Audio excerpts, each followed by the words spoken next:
Hey there everybody, it's me Wolfe, and I wanted to welcome you back to this week's advanced lesson.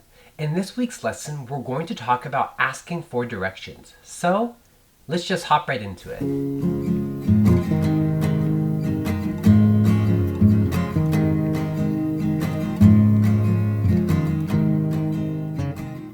The first thing you're going to want to do when you're asking for directions is use a polite greeting. Some polite greetings can include, "Excuse me, could you help me?" "Hello, can I ask you for some help?"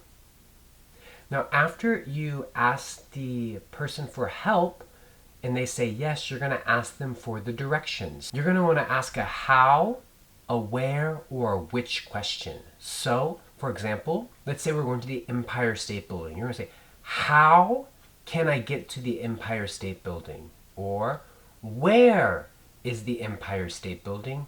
Or, "Which direction is the Empire State Building?" Or, "Which way is the Empire State Building?"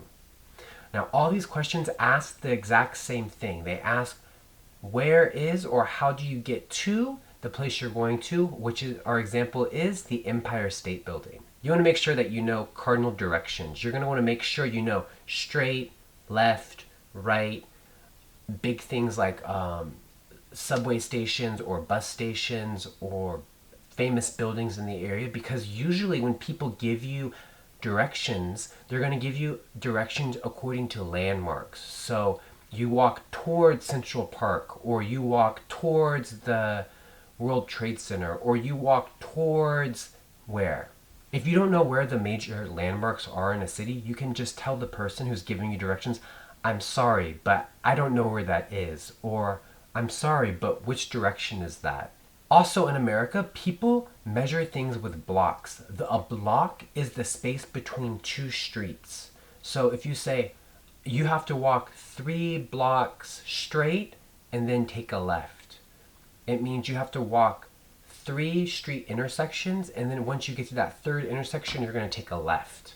So make sure that you know those cardinal directions whenever you're asking for directions. Also, you can ask them about how far it is. So you can ask how many blocks or how long it takes. So you can ask, "How far is it?" And the person will either tell you, "It's about 3 blocks," or "It's about a 10-minute walk." Now, if they tell you it's farther, they might suggest that you go there by some form of transportation. So they could say, "It's a bit far, you better take a blank." So you better take a streetcar, you better take a subway, you better take a taxi, you better take a, and then the mode of transportation. Now, let's say that you're talking about getting onto a subway or a bus or a streetcar. You're going to have to know the stops. Get on at, and then the stop, the street, or the location, and get off at the street, the stop, or the location. So get on at 3rd Street, get off at 84th Street, or get on at Seoul Station, get off at Gangnam Station.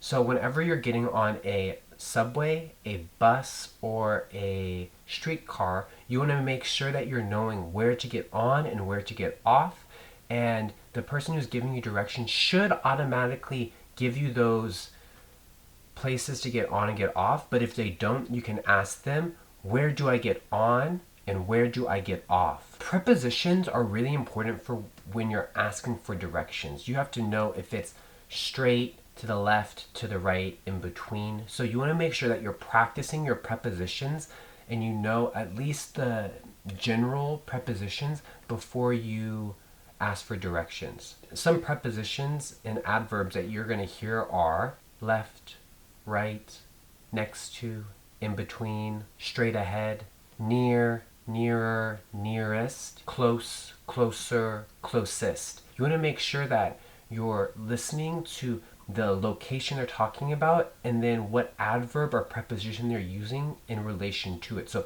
it is next to Seoul Station and it is across from Seoul Station mean totally different things. If they're saying it's next to Seoul Station, it means that it's right next to it. If they're saying it's across from Seoul Station, it means there's a road in between the place you're going and Seoul Station. So you want to make sure that you know those prepositions really well before you're asking for directions.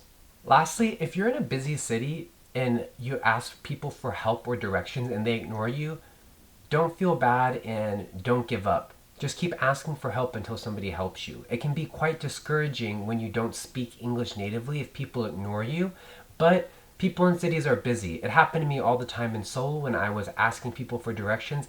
Sometimes it would help me and sometimes they wouldn't, and that's just the way people are in big cities. So just don't give up if you're lost and try to find your way to where you're going. So I hope this was a helpful lesson for you guys. If you enjoyed this lesson, please like and subscribe to this channel and share this video with your friends.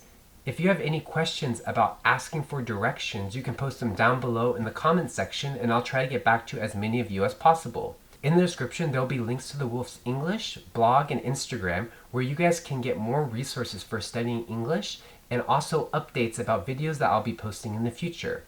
I hope you guys have a fantastic week and I will see you guys next time. Bye!